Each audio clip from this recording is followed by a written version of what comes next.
30 წუთია საქართველოში. თქვენ უყურებთ იმედის დღეს. მე ნანიკო ვარ ხაზარაძე. მე ნიკოლოზ სულუკიძე გახლავართ. მე ეკავარ ამირეჯიბი, ეს იმედის დღეა და მოდით ერთად გადავაღოთ თვალი დღევანდელი დღის ამბავს.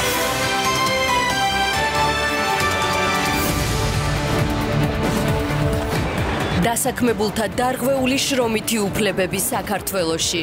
დღეს ვიღებ 25 პაციენტად, ჩემი ანაზღაურება 300 ლარამდე არ გამოდის. ჩვენ საქმესთან შედარებით, ჩვენი ხელფასები არის ძალიან დაბალი. გზაში და ჭამის ფულად მყოფნის მხოლოდ ეს ფული. ვიყავი კონსულტანტი, დამლაგებელიც, ყველა პროდუქტს სარდაფიდან ვათრევდით. მუშაობა გვიწევს ძალიან მძიმე სამუშაო პირობებში. 8 საათი უნდა მუშაობდეთ და მუშაობთ მინიმუმ 12 საათი ყოველ დღე. არა გვაქვს სამინებო ხარჯები. 40 ტონას რო გადაზიდა, ფეხები ხომ უნდა მიიტანოს ახლა. კიდე საჭმელიც ხომ უნდა მიიტანოს, არ გამოდის რა. 300 ლარამდე არ გამოდის. ყველა პროდუქტს სარდაფიდან ვათრევდით. არ გამოდის რა.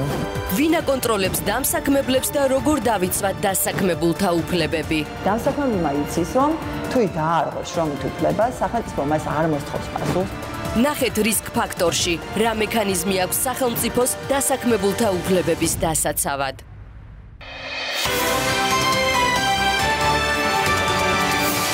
ეს იყო ჩვენი გადაცემის მთავარი თემა. იმედის დღეში ასევე ნახავთ. მასწავლებლის გლობალური ჯილდო კენიელ პედაგოგს გადაეცა. მსოფლიოს 10 საუკეთესო მასწავლებელს შორისაა ქართველი ლადო აფხაზავაც. ვიდრე ის მშობლიურ ჩიბაჩი ჩავა და მის მოსწავლეებს შეხვდება, მანამდე იმედის დღის სტუმარი იქნება.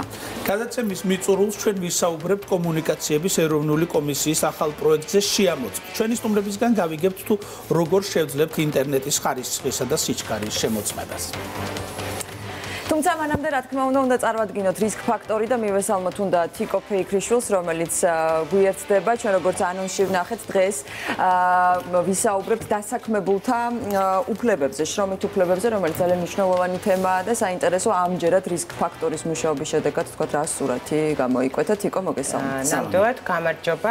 ბოლო დროს ძალიან ხშირად გვესმის საინფორმაციო საშუალებებიდან, რომ გაიფიცა ესა თუ ის უწყების თანამშრომლები, ზოგიერთ შემთხვევაში მიზეზი არის ხელფასების დაგვიანება, ზოგიერთ შემთხვევაში ამის მიზეზი, გაფიცვის მიზეზი არის არასათანადო პირობები. ხშირად სერვისის სფეროში ჩვენ ვაწყდებით შრომის უფლებების დარღვევას, კერძოდ, როდესაც ადამიანს ერთ თანამდებობაზე ნიშნავენ და მას ავალებენ, რომ ბევრი საქმე გააკეთონ და ამაში დამატებით გადასახადს არ იხდიან.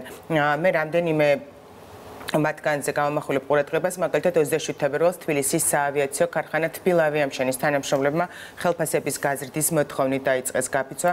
15 მარტს იგივე მოთხოვნით გაიფიცნენ გორის წისქვილ-კომბინატის მუშები. გასულ კვირას კი საპროტესტო აქცია დაიწყო ელმომშენებლების მუშებმა, რომლებიც რამდენიმე თვიანი სახელფასო დავალიანების ანაზღაურებას ითხოვენ. შრომითი უფლებების დარღვევაზე ალაპარაკდნენ ასევე სოციალური მუშაკებიც, ადამიანები, რომლებმაც უნდა დაიცვან ბავშვთა უფლებები, ძალადობის მსხვერპლი ქალების უფლებები, შეზღუდული შესაძლებლობის პირთა უფლებები, თავშესაფრის მომლოდინე ხანდაზმულების უფლებები. მოდით ჩვენ გადავხედოთ რეპორტაჟს, აქ არის კიდევ რამდენიმე უწყებაზე და რამდენიმე კომპანიაზე საუბარი, რომლებიც არასათანადოდ ეპყრობიან თავის თანამშრომლებს და შემდეგ უკვე განვაგრძოთ საუბარი, რატომ ხდება და რატომ მომრავლდა ამგვარი პრობლემები ამა თუ იმ სამუშაო ადგილებზე.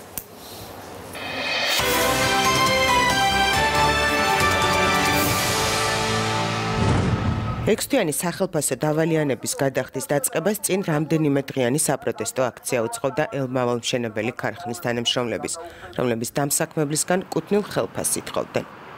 ელმომშენებელში მუშაობ 12 წელია, ჩვენი პროფესია არის მავნებელი. ყალასთან, ტყვიასთან, ლაქთან გვაქვს უშუალო შეხება.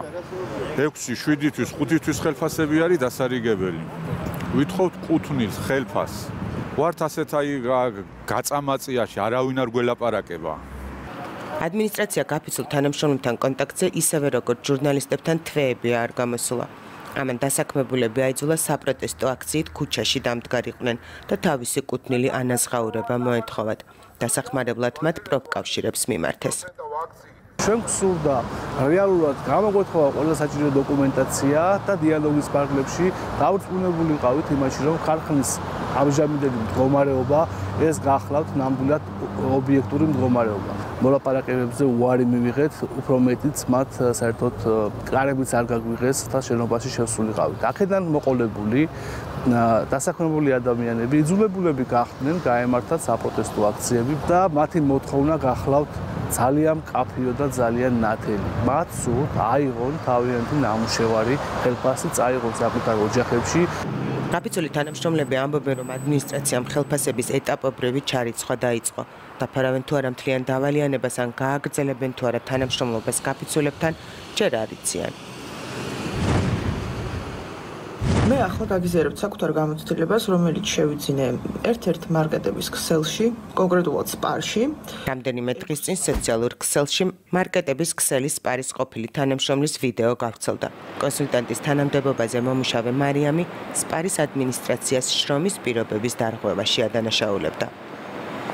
გარდა იმისა, რომ ვიყავი კონსულტანტი ეს ბრჭყალებში, გახდით დამლაგებელიც, გახდით ადამიანი, რომელიც შიგადაში იჯდა სალაროსთან, იდგა ხაზში, იქ არის ადამიანი, რომელიც 6 საათამდე დგას, 7-მდე, მოკლედ ესე რა ვთქვა და შემდეგ ტოვებს სამსახურს. ამიტომ ეს პასუხისგებლობაც რა თქმა უნდა ნაწილდებოდა ისევ კონსულტანტებზე. გარდა ამისა, რაც შეეხება იმ ფრაზას ჩემი მიერ უკვე წარმოთქმულს, რომ ყველა პროდუქტს სარდაფიდან ვათრევდით, მაღალი კიბეების გავლით, რათა შეგვეცო პროდუქცია. მე ხდებოდა ამ ტვირთის ძირს დაყრა, თუ რამე დაზიანდებოდა, იხდიდა კვლავ კონსულტანტი იმ ორი კაპიკი და რასაც ბოლომდე თითქმის არასდროს არ იყებენ. იგივე პრობლემებზე საუბრობს კიდევ ერთი მარკეტების ქსელი ფრესკოს ყოფილი თანამშრომელი. გაზრდილი სამუშაო გრაფიკი, ხელშეკრულებით გაუთვალისწინებელი სამუშაო, დარიცხული ფულადი ჯარიმები, რაც ხშირად ხელფასის ნახევარს შეადგენდა. მე მივედი როგორც მოლარე ფრესკოში, მაგრამ გარდა მოლარეობისა გვევალებოდა ძალიან ბევრი რამე. ეს იყო დაალაგება, მოწესრიგება, სიგარეტების თათაროების განლაგება, სხვადასხვა მერჩენდაიზერობა, სხვადასხვა პროდუქციის შევსება და ვაიდა ეს არ გაგეკეთებინა, გაწერდნენ ჯარიმებს და იმხელა ჯარიმები იყო, თითქმის ნახევარ ხელფას ტოვებდით ფრესკოში. დატვირთული გრაფიკი მქონდა, რაღაცა უნებურად ან გატყდებოდა, რაღაც დაზიანდებოდა. ამაზე, როდესაც იყო 10 ლარიანი ჯარიმა, გვაწერენ 20 ლარიან ჯარიმას. მე მუშაობდი 48 საათი, როგორც მე ვიცი, კანონმდებლობით არის მიღებული 40 საათი და ის 48 საათის ანაზღაურება არ ხდებოდა. ბეჟანმა მის სამსახურში არსებულ პრობლემებზე სოციალურ ქსელში დაწერა, რის გამოც მას ადმინისტრაციამ სასამართლოში უჩივლა. ფრესკოს წარმომადგენელი თანამშრომელს ცილის წამებაში სდებდა ბრალს. ბეჟან ბერულავა აცხადებს ძალიან ბევრ ცილის მწამებლურ განცხადებებს. მან ერთ-ერთი სოციალური ქსელის საშუალებით ანალოგიურად გაავრცელა ცილის მწამებლური განცხადებები, რომელიც სასამართლოში ჩვენი მხრიდან იყო გასაჩივრებული. სასამართლომ შეისწავლა საქმეში არსებული ყველა მასალა, ყველა მტკიცებულება და გამოიტანა გადაწყვეტილება, რომლითაც ბეჟან ბერულავას დაევალა ფრესკოს წინააღმდეგ მიზანმიმართულად გავრცელებული ცრუ ინფორმაციის უარყოფა. ამჟამად გადაწყვეტილება შესულია კანონიერ ძალაში და საქმე არის აღსრულებაში გადაცემული. სასამართლო ერთადერთი ორგანოა, სადაც დასაქმებულს და დამსაქმებელს სარჩელის შეტანა შეუძლია. დაქირავებული თანამშრომელი ამას ხშირად ვერ ახერხებს, იმიტომ რომ სასამართლო სარჩელი ისეთ ფინანსებს უკავშირდება, რაც დაბალ პოზიციაზე მომუშავე თანამშრომლებს არ გააჩნიათ. ამიტომ ხშირად დაზარალებული დასაქმებულის დასახმარებლად პროფკავშირები ერთვება, სადაც აცხადებენ, რომ ერთ-ერთი ყველაზე რთული სფერო, როდესაც დაქირავებულის უფლებები ყველაზე ხშირად ირღვევა, სწორედ სერვისის სექტორია. მაშინ, როდესაც შრომით უფლებების სისტემურად ირღვევა, თუ ავიღებთ სტატისტიკას, ოფიციალურ სტატისტიკაზე საუბარი, ჯეოსტატის 40,000 ადამიანი საქართველოში კარგავს სამსახურს. თუმცა შრომითი დავა სასამართლოში ნაწარმოები წელიწადში საშუალოდ არის 1100-1200. ესეც ძირითადად უკავშირდება 98% გათავისუფლებებს სამსახურიდან, ანუ ეს პირდაპირ პროპორციულად ჩვენ შეგვიძლია აქ დასკვნები გავაკეთოთ, ხომ ადამიანი დაობენ უკიდურეს შემთხვევებში. ისიც მხოლოდ გათავისუფლებებთან მიმართებით და შრომით ურთიერთობების არსებობის პირობებში ისინი არ დაობენ. დამსაქმებელმა იცის, რომ თუ ის დაარღვევს შრომით უფლებას, სახელმწიფო მას არ მოსთხოვს პასუხს, არასდროს არ შეამოწმებს. უხდის თუ არა ხელფასს თუნდაც დასაქმებულებს, რაც არის მთავარი კრიტერიუმი ხო შრომით ურთიერთობის და ასევე ისიც იცის, რომ 10-დან შეიძლება ერთი დასაქმებული არ მიედაოს მას ამის გამო. მას შემდეგ რაც რესტორანი პალადიუმის მეპატრონემ თანამშრომლებთან შეთანხმება არაერთხელ დაარღვია, რაც მრავალრიცხოვანი ბანკეტებიდან დაპირებული პროცენტის გადაუხდელობაში გამოიხატა, მორიგი 500 სტუმრიანი ქორწილის დაწყებამდე 1 საათით ადრე მიმტანებმა და მომსახურე პერსონალმა რესტორანი დატოვა. სტუმრებს სუფრის გაშლა თავად მოუწიათ. ფოტო სოციალურ ქსელში გავრცელდა. უთხარი რომ ელოდებიან ოფიციანტები და ელოდებიან შენგან ახსნა განმარტებას თუ რატო მოხდა ესე, კიდევ რატო უარყავითო, თუ კი დაუკმაყოფილებ ამ მოთხოვნებს შესაძლოა რომ დაარჩნენ თქო. მივიდა ოფიციანტებთან და ეუბნება რომ აი თქვენ აქედან დღეს ვერ წახვალთ, ვერანაირად ვერ გაადგამთ ფეხს, მე შეიძლება არა და ვარ დამნაშავე აღიარა კიდეც, მაგრამ თქვენ აქედან ფეხს ვერ გაადგამთო. თქვენ რესტორანზე აშერებთ, ჩვენ კი ელემენტარული ერთოთახიანი ვინა არ გვაქვს ქუთაისში და თუ კი თქვენთვის არაფერს არ წარმოადგენს 5000 ლარიც რომ გადაიხადოთ, ჩვენ აქ დამჩენები არანაირად არა ვართო, ჩვენ ფულზე არ ვიყიდებითო. მიმტანები უკან აღარ დაბრუნებულან. რესტორან პალადიუმის მეპატრონე ჟურნალისტებთანაც არ გამოჩენილა.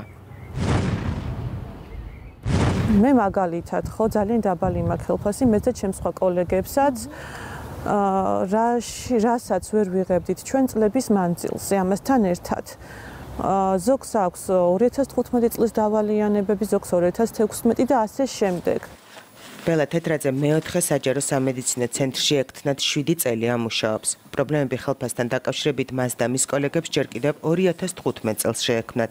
იმის მიუხედავად, რომ ექთნების ყოველთვიური ანაზღაურება ძალიან დაბალია და ის 200 ლარს შეადგენს, მეტ პერსონალს თვეობით უწევს სახელფასო დავალიანების ლოდინი. თავის დროზე აქ მოხდა ამ კლინიკის დაჯარიმება. ადრე იყო რაღაც სხვადასხვა გარემოებების გამო მოხდა მისი დაჯარიმება. დაჯარიმების გამო მოხდა საყოველთაო დაზღვევის ანაზღაურების თანხებისგან დაკავება. ყველა მიწის თავისი დავალიანება გაყინული რამდენი ამ შემთხვევაში იქნება შემდეგი პრინციპი. მიმდინარე დავალიანება გასწუმდება ყოველ თვე და დაემატება რაღაც პროცენტი თავისი ძველი დავალიანებიდან. დავალიანების გასტუმრებაზე საუბარი ადმინისტრაცია მას შემდეგ დაიწყო, რაც საქმეში პროფკავშირები ჩაერია.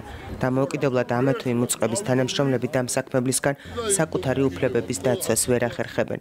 კანონი, რომელიც სახელმწიფოს, კერძოდ კი შრომის ინსპექციას, მსგავსი დავების შემთხვევაში პრობლემის მოგვარებას თუ მდგომარეობის გაკონტროლებას დააკისრებს, ძალაში ნაწილობრივ 2020 წლიდან შევა.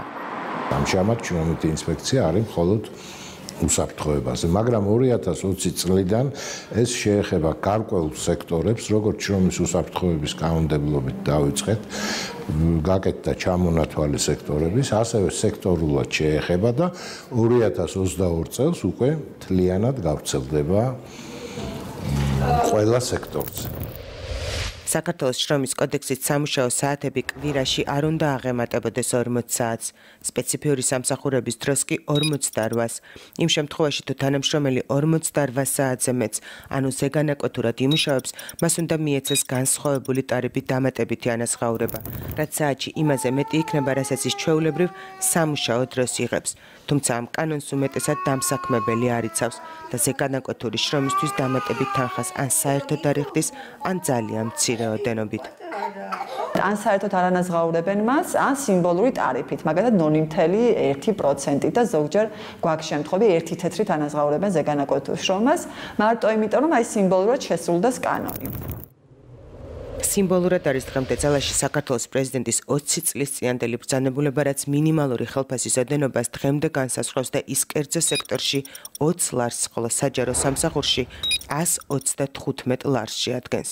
ოფიციალური მონაცემებით ქვეყანაში დასაქმებული 25000 ადამიანის ანაზღაურება 100 ლარს უტოლდება. სერვისის სფეროში მომუშავე გამოკითხული ადამიანების 33% სხვადასხვა მიზეზით უკავდება ხელფასი, რაც საშუალოდ 122 ლარს შეადგენს, მაშინ როდესაც მთლიანი ხელფასის ოდენობა მხოლოდ 360 ლარია. მაგალითად, რომ ყავდეს შრომის ინსპექცია, ასეთ დროს დარეკავს პირობითად დასაქმებული და იტყვის, რომ მის ქსელში ხდება ესეთი და ესეთი პირობები. არის ასეთი მძიმე მდგომარეობა, ხო?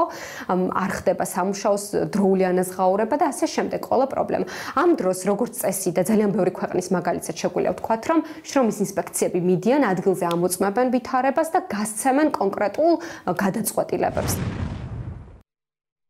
მუშაობ KDV საქართველოში, ტკბილეულობის ფირმა, რომელიც აწარმოებს სხვადასხვა ტკბილეულობას.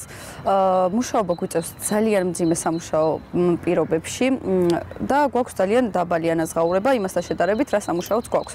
თითოეულ ჩვენგანს მუშაობთ საწყობში, თითოეულ ჩვენგანს გვიწევს ყოველდღიურად ძალიან ბევრი ყუთების სტარება და სამუშაო გრაფიკი იმასთან შედარებით, ანუ უნდა გქონდეს 8 საათი უნდა მუშაობდეთ და მუშაობთ მინიმუმ 12 საათი ყოველ დღე. KDV საქართველოს საწყობის თანამშრომლების სამუშაო დღეს ხშირად გამთენიას დილის 5 საათზე ასრულებენ და ამისთვის მათ არც დამატებითი ანაზღაურება ეძლევა და არც სხვა სახის შეღავათი. სალომე ამბობს, რომ ამის ნაცვლად მას და მის თანამშრომლებს საწყობში არსებული დანაკლისის მიზეზით ხელფასიდან 120 ლარიც კი დააკლეს. ხოლო როდესაც თანამშრომლებმა ეს ფაქტი გააპროტესტეს, ხელმძღვანელობამ ისინი სამსახურიდან გაათავისუფლა. ჩამოგვიტანა განთავისუფლების ბრძანება, რომლის საფუძველზეც ყველანი ვიყავით სამსახურიდან განთავისუფლებულები, მაგრამ არ იყო ეს კანონიერი და დახია იმ დღისითვე და იმ დღისთვე შემოგთავაზა დაბრუნება სამსახურში. იმ დღისთვე არ დაბრუნებულ ვართ სამსახურში, სადღაც 2 დღის მერე ჩვეულებრივ რეჟიმში გავაგრძელებთ მუშაობა, ჩვეულებრივ რეჟიმში დავიწყეთ ყველამ საერთოდ მუშაობა და ისევ კეთდებოდა ის საქმე, რაც აქამდე ვაკეთებდით. ჩვენი მოთხოვნა არის ნორმალური სამუშაო გრაფიკის შეცვლა, რადგან ყველა მიმუშაოს ნორმალურად და არ დაავადმყოფდნენ ამ სამსახურით. ხელფასების მომატება შესაბამისად ჩვენი სამსახურისა. ამავე ტკბილეულობის საწარმოს დისტრიბუციის განყოფილებაში მუშაობს გიორგი დოლიძეს. მძიმე პირობებზე, სადაც მას და მის თანამშრომლებს ყოველდღიური მუშაობა უწევს, თავადაც საუბრობს. 6 საათზე იწყება ჩემი სამუშაო დრო, დილის, საღამოს დაახლოებით ჩამოვდივარ 7-8 საათზე ქუთაისიდან. მე საწყობში ვდგავარ ველოდებით შევშეკვეთას, ხან ყოფილა ისე რომ ღამის 2 საათამდე მომწევია ლოდინი. მე მივდივარ 2 საათზე, 4 საათი ვიძინებ და დილას 6 საათზე ისევ მივდივარ დასარიგებლად. დღევანდელი მდგომარეობით თითოეულ დაჩაგრულ თანამშრომელს საკუთარი უფლებების დაცვა მხოლოდ სასამართლოს გზით შეუძლია.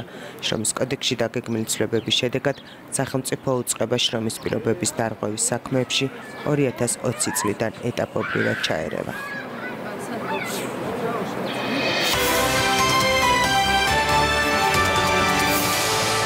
პირდაპირ ეთერში ჩვენ შემოგვიერთდა ირაკლი პეტრიაშვილი, საქართველოს პროფესიული კავშირების გაერთიანების თავმჯდომარე. მოგესალმებით, ბატონო, მადლობთ, რომ გაჩვენეთ. ბატონო ირაკლი, სანამ პირველ კითხვას დაგისვადეთ, მანამდე მინდა ერთი პატარა ისტორია წავიკითხოთ, რომელიც გადაცემის მზადების დროს დღეს შემხვდა სოციალურ ქსელში. კინორეჟისორი მარიამ ხაჭვანი წერს თავის ახლობლის ისტორიას. ფონიჭალაში ყოფილა რაღაც შოკოლადის ქარხანა, მე სპეციალურად არ დავასახელებთ იქ ამ ქარხანას. ჩვენ დავასახელეთ ყველა ის, ვინც არ ყოფდა უფლებებს. ჩემმა ახლობელმა გადაწყვიტა სამსახური მოეძებნა, ხო და ასე შემთხვევით აღმოჩნდა იმ ქარხანაში, სადაც შოკოლადის ჩაწყობა ევალებოდა ყუთებში. დილის 9 საათზე უკვე ქარხანაში იყო, მასთან ერთად 3 ქალბატონი აწყობდა შოკოლადს, მათ შორის ერთი ორსული. მანქანა, რომელიც შოკოლადს სწრაფად ყრიდა, 15 საათი გაუჩერებლად მუშაობდა და ეს ქალბატონები ფეხზე დგომით 15 საათი აწყობდნენ შოკოლადს ჩქარჩქარა. ამ 15 საათში 15 წუთი შეასვენა მხოლოდ დამკვირვებელმა, ისიც სათითაოდ ერთად შესვენების უფლება არ ჰქონდა. მთელი დღე ღამის განმავლობაში. ასევე რამდენიმე ვიდეო თვალი იყო ოთახში დამონტაჟებული, რომლითაც ადამიანების არაადამიანურ შრომას აკვირდებოდნენ ბატონები. თუ ვინმე ცუდად გახდებოდა, სამსახურიდან გათავისუფლებით ემუქრებოდნენ. 1 ტონა შოკოლადი უნდა ჩაეწყოთ 4 ქალს დღეში, ყველა ერთად მიიღებდა 70 ლარს, ანუ 20 ლარიც არ გამოსდიოდათ საშუალოდ და როდესაც ეუბნებოდნენ, რომ რატო არ შეიძლება რომ დავსხდეთ და ისე ვიმუშაოთო, მეცნიერულად ამტკიცებულია, რომ ფეხზე დგომით უფრო აქტიურად მუშაობს ადამიანიო და ამიტომ ეს არის ტრაგედია. მე მგონი ასაკურელი ამ დღის მერე ეს ქალბატონი არ მისულა, მაგრამ როგორ უნდა უჭირდეს სხვა მუშაობს მის ნაცვლად ფაქტი არის და ესეთ პირობებზე ისინი თანხმდებიან. ბატონო ირაკლი, როგორც ჩვენ რეპორტაჟში აღვნიშნეთ, არ ვიცი მოხშირდა ახლა ეს მსგავსი მდგომარეობები, სულ უფრო ხშირად გვესმის, რომ გაიფიცნენ ესა თუ ის თანამშრომლები და ძირითადად არაადამიანური მოპყრობა არის, თქვათ, რაც ამ შემთხვევაში არის ის, რომ უფრო მეტს ამუშავებენ, ვიდრე თქვათ ეს ხელშეკრულებით იყო განპირობებული და ყველაზე მთავარი რაც არის, არ უხდიან კუთვნილ ხელფას იმ სამუშაოში, რაც საკმაოდ რთული არის. მომრავლებულია თუ ჩვენ წავაწყდით რამდენი ბევრ შემთხვევას ამ კვირაში? არა, რეალობა ის არის, რომ ამათი უფლებები, დასაქმებულების უფლებები დიდი ხანია რომ ფეხქვეშ ითელება, უბრალოდ კაპიტალიზმის მიმართ, დასავლურობის მიმართ, მოლოდინების საზოგადოებას ჰქონდა განსხვავებული და ფიქრობდნენ, რომ დღეს თუ ხვალ დადგებოდა მათ ქუჩაზე გაზაფხული, ფიქრობდნენ, რომ 32 კვილის გადმოყრით დამსაქმებლის მიმართ თუ ქონდათ ეს 32 კვილი, ისინი უფრო ბედნიერები იქნებოდნენ. ეხლა მიდის ჩვეულებრივად ის პროცესი, რაც ევროპაში, დასავლეთში ზოგადად ხო, მიდიოდა და მიხვდნენ, რომ ჩვენ ყველა დასაქმებულს თქვენც მათ შორის რაც არ უნდა კარგი დამსაქმებელი ყავდეთ ან რომელიმე მეტალურგიული ქარხნის მუშასაც და ასე შემდეგ, ერთ ეტაპაში იხარშებით და უნდა იყოთ სოლიდარულები ერთმანეთის მიმართ. როგორც ვაშინგტონ პოსტის ერთ-ერთმა ჟურნალისტმა მითხრა, ამერიკაში არის ნორმად მიღებული თუ ჟურნალისტის სიმპათიები არის, როდესაც მეშახტეზე აკეთებს რაღაც სიუჟეტს და წერს, მისი სიმპათიები და ტენდენციურობა აბსოლუტურად მისაღებია ამერიკელისთვის, იმიტომ რომ ის არის ისეთივე დასაქმებული, რომ ჩვენ უკვე ნელ-ნელა გადავდივართ ამ ეტაპზე, მაგრამ ფაქტი ის არის, რომ ციფრებს, რომელზეც პროკავშირები საუბრობდა დიხანია, როდესაც ჩვენ ვამბობთ, რომ საქართველოს მოქალაქეების 9% ფლობს 41%-ს რა შემოსავალიც აქვს, ამას ერთად წარმოიდგენთ ეკონომიკი რა დოვლათი რა არასამართლიანად არის გადანაწილებული. ეს ეგონათ რომ ჩვეულებრივად ბაზარი დაარეგულირებდა ამას, შრომის უფლებებს რაში ჭირდება რეგულაციები და ასე შემდეგ და ფაქტი სახეზია რომ ეს პროტესტი საბოლოო ჯამში თუ გონს ვერ მოიგნენ ძლიერნი ამა ქვეყნისა, თუ იმოქმედეს ისე როგორც მოქმედებენ და დღეს მაგალითად სოციმუშაკებთან დაკავშირებით რაც ხდება, რომ ადეკვატურობა სახელმწიფოს მხრიდან ის არის, რომ თურმე რა უნდათ მეტი რეგიონში თითო მანქანა დაუმატეს და ამ დროს პრეზიდენტის გამოსვლის დროს პარლამენტის ეზო როგორი მანქანებით და როგორ იყო გადაჭედილი ვნახეთ და როგორ უნდა მოემსახუროს ჩვენს გაჭირებულ მოხუცს, ჩვენს გაჭირებულ ადამიანს თანამოძმის რისი გულისთვისაც ჩვენ ყველანი გადასახადებს ბიუჯეტში ვიხდით, რომ ეს არათანაბრობა რაღაცნაირად მივიტანოთ და გავატანიოთ დღე და წყალტუბოში რომ ვიღაცას პრობლემა შეექმნება, მოძალადი ან მშიერი ხარაგაულის რაიონში დაელოდება ამ ერთ გამოყოფილ მანქანას. აი ეს არის რეალობა და ამას სხვა ალტერნატივა არ აქვს. დაგვეხობა თავზე ყველაფერი და კანონი მაგრამ თვითონ შეიძლება ერთი წუთი კანონამდე ნახე რა ხდება ჩვენ წერს მაყურებელი. ანუ არსებობს შიშის სინდრომი. მას აქვს პრობლემა, თუმცა ვერ აჟღერებს, იმიტომ რომ ეშნია დაკარგვის. ერთ-ერთი მსხვილი ბანკის თანამშრომელი წერს დღეს არსებული საქართველოში, რომელსაც ღამის სმენაში 48 საათი უსვამს მუშაობა, ზოგჯერ 34, მას არანაირი ბონუსი, არანაირი მადლობა და არანაირი პრემია. ის იგივე ანაზღაურებაზე მუშაობს, ოღონდ სამმაგი დროით. უბრალოდ ძალიან გთხოვა რომ ჩემი სახელი და გვარი არ წაიკითხო და არც ბანკი არ დავასახელოთ. ეს სინდრომი არის საქართველოში. კი, გეთანხმები და ყველა თქვენ სიუჟეტში გაჟღერებული პრობლემით იყო მიცის ამის შესახებ, ხო? ყველა არის ლინკში ურთიერთობაში ჩვენთან და აქედან გამომდინარე ბუნებრივია ხა როგორც ღუდელს ახსარება ჩვენთან რომ მოვა ადამიანი და იტყვის ამ პრობლემის შესახებ, მას პრობლემა არ შეექმნება, მაგრამ ის პრობლემა რაც ერთ ბანკის თანამშრომელს აქვს ყველგან აბსოლუტურად ადამიანს და ერთ-ერთი პრობლემა რა არის იცით? აი გამოსავლათ რას პოულობენ. $60,000 უნდა კონდეს საპენსიო ფონდში, ჩვენ რომ საპენსიო შენატანებს ვიხდით, $60,000 ვაკანსია აქვს გამოცხადებული მუშაკზე. აი წარმოიდგინეთ, ამას სახელმწიფო უწყება საპენსიო ფონდი აცხადებს ვაკანსიას, სადაც $60,000 უნდა კონდეს ვიღაცას ხელფასი. თვეში? დიახ, თვეში კაცო, ეხლა რომ ვიგონებ აგერ წერია, ალბათ აგენაცოლე. ვერ დააკვაყოფილებ. თუ გამოჩნდება ვაყოთ. აი ეს არის ტრაგედია, რომ ჩვენთან ქვეყანაში როცა ვსაუბრობთ საშუალო ხელფასზე, როცა ვსაუბრობთ მინიმალურ ხელფასზე და ასე შემდეგ, ნახეთ საქსტატმა რა დადო, საშუალო ხელფასი საქართველოში რამდენი ყოფილა? და თქვენ გონიათ მოიტყუა რომ საზოგადოების აგრესია დაიმსახურა. მართალია, ესია საშუალო ხელფასი არის ჩვენთან 1240 ლარი, მაგრამ ეს გამომდინარეობს იქიდან რომ 60,000-იან მენეჯერს, 50,000-იან მენეჯერს ყავს 100-200 ლარიან, 300 ლარიანი მუშები. აი ეს უთანაბრობა იწევს იმას. ბოდიში, დიდი ბოდიში რეკლამის დროა, ჩვენ ამ თემას აუცილებლად გავაგრძელებთ რეკლამის შემდეგ და გავიგებთ დამსაქმებთა ასოციაციას რა პოზიცია აქვს ამ თემაზე და გველოდოთ რეკლამის შემდეგ დაგიბრუნდებით.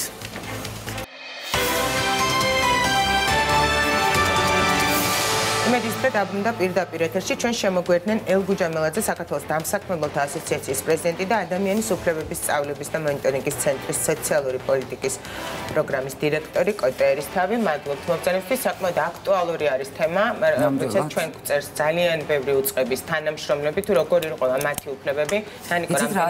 ისევ და ისევ ალბათ შიშის სინდრომია ძალიან ბევრი გთხოვს რომ მათი ვინაობა არ იყოს დასახებული და ცხადია მე თავ შევიკავებ უბრალოდ წერენ ძალიან ბევრი მსხვილი მარკეტის თანამშრომლები სადაც მიზერული ხელფასია და დაუსრულებელი სამუშაო დღე, რაც ყველაზე მეტად შემეხვა ახლა მე ეს არის საბავშვო ბაღის თანამშრომელი გვწერს ძალიან ბევრი, რომლებიც ამბობენ, რომ ჩვენი მის უფლებაც არ გვაქვს, რომ 2 ლუკმა ზედმეტი ვჭამოთ, როცა ჩვენი გამგეზის და გემრიელად ცდილობს და ჩვენ გთხოვენ მიზერულ ხელფასზე, რომ ბავშვი იყოს კარგად. გარდა ამისა, ჯორჯენ მანგანუმის თანამშრომელი გვწერს, მან გთხოვა, რომ ჩვენ გავასაჯაროოთ, აქაც მიზერულ ხელფასზე და ძალიან დიდ სამუშაოზე ლაპარაკი და მსხვილი ქსელის თანამშრომლები მარკეტების, სადაც ძალიან ბევრი ბავშვი არის დაკავებული, რომლებსაც აზიდინებენ ძალიან მძიმე ტვირთს და უხთიან ძალიან ცოტას და ერთსაც ვიტყვი სავაჭრო ცენტრიდან გვწერს გოგონა, რომელიც სამუშაო დღე 13 საათიანია, ის დილის 8-ზე იწყებს მუშაობას და მას დღეში მხოლოდ 13 ლარი აქვს ხელფასი. მე მგონი მართლაც უნდა მივხედოთ ამ საქმეს, იმიტომ რომ თუ არა ჩვენი გადაცემა შესაძლებელია ისინი ამას ვერსად ვერ იტყოდნენ, ხომ? პროფკავშირები ამბობს, რომ ყველაზე რთული სფერო, სადაც ყველაზე მეტად ირღვევა დასაქმებულის უფლებები არის სწორედ მომსახურების და სერვისის სფერო და ეს არის სხვილი მარკეტები. მე ამოვიკითხავ რამდენიმე სტატისტიკურ მონაცემს, რომელიც სწორედ სუპერმარკეტებში დასაქმებულების მიმართ ჩატარდა 2018 წელს. 18 წლის მონაცემებია ეს. გამოკითხულ რესპონდენტთა 33.5%-ს აღმოჩნდა, რომ სისტემატურად უკავდება ხელფასი. მიზეზი შეიძლება იყოს არა მხოლოდ სასაქონლო დანაკლისი, არამედ თუნდაც ის, რომ თანამშრომელს არ ეკეთა ბეიჯი, არ ეცვა უნიფორმა. დაახლოებით 20%-მა არ იცის ხელფასის დაკლების რეალური მიზეზი.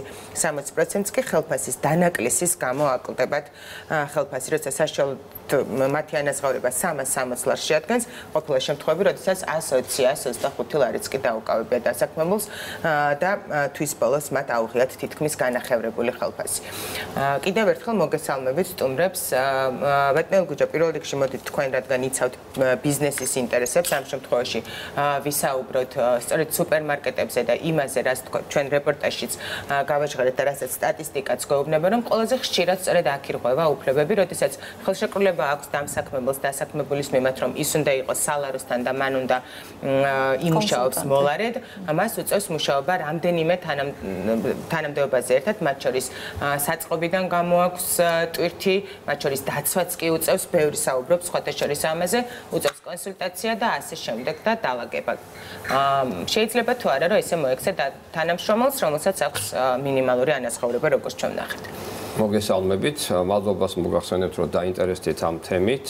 ზოგადად რო ვთქვათ, არა მხოლოდ სუპერმარკეტების ქსელზე, არამედ ზოგადად ჩვენ დიდი ხანია როგორც დამსაქმებელთა ასოციაცია, ასევე ზოგადად სოციალური პარტნიორები, პროფესიული კავშირების გაერთიანება, ყოველთვის ვამბობდით, ეს იყო პრევენცია იმ წლების მანძილზეც კი, რომ ყოველთვის ქვეყანაში უნდა განვითარდეს და ჩამოყალიბდეს მდგრადი საერთაშორისო სტანდარტების შესაბამისი შრომითი ურთიერთობები. ეს შრომითი ურთიერთობები გულისხმობს ძალიან ბევრ რამეს, ბევრ მიმართულებას, რაშიც ჩვენ საერთაშორისო ორგანიზაციების გვეხმარებოდნენ. საერთაშორისო ორგანიზაციები იმას გვეუბნებიან, რომ ერთ თანამდებობაზე აყვანილ თანამშრომელს 5 საქმე გავაკეთებინათ. აი ეს მე კონკრეტულად გამოვყოფ აი ამ პრინციპს, იმიტომ რომ ორივე მხარეს ამაზე დამეთანხმება ბატონი ირაკლი, რომ ჩვენ ყოველთვის გქონდა მოწოდება ყოველას მიმართ, როგორც დასაქმებულების, ასევე დამსაქმებლების, რომ შრომითი ურთიერთობების სისტემა უნდა განვითარდეს ქვეყანაში და ჩამოყალიბდეს იმ ფორმით, რა ფორმითაც ძენ სოფლიოშია. ეს ერთი. რაც შეეხება კონკრეტულად სუპერმარკეტების ქსელს და ზოგადად ასევე შეგვიძლია განვაზოგადოთ სხვა ორგანიზაციებზე. საბავშვო ბაღები აქტიურია, რომ მასეს ლაპარაკობთ. ჩვენ ზუსტად იმ კონტექსტში, რომ უნდა განვითარდეს შრომითი ურთიერთობები, დამსაქმებელსა და დასაქმებულს შორის აუცილებლად უნდა იყოს არსებული შეთანხმება, ხელშეკრულება, სადაც უნდა იყოს გაწერილი კონკრეტულად ყველას უფლება მოვალეობები, როგორც დასაქმებულის მხარეს, ასევე გეტყვით, თქვენ გინახავთ ხელშეკრულება, სადაც კონსულტანტის თანამდებობაზე აყვანილს უწერია, რომ იქნება ის კონსულტანტიც მოლარեց დაცვას დამლაგებელს და ასე შემდეგ. ვერ ნახავდით, ეს არის ინფორმაცია იმ დასაქმებულის. მაგაში არის საქმე, რომ დამატებით ქვეყანაში მადლობა არიან ის ინსტიტუტები, როგორც არის პროფესიული კავშირების გაერთიანება, როგორც არის ბიზნეს გაერთიანებები და დამსაქმებელთა ორგანიზაცია, რომელიც იცავს როგორც ერთი, ასევე მეორე მხარის ინტერესებს და შესაბამის კონსულტაციებს ყველა მიიღებს, მაგრამ ასევე ჩვენ ახლა ვეყნობით დასაქმებულების ინფორმაციას, რომ იქ არაფერი არ წერია. კონკრეტულად ის არც თქვენ არ გინახიათ, ხო დღესდღეობით და შეიძლება არც არავინ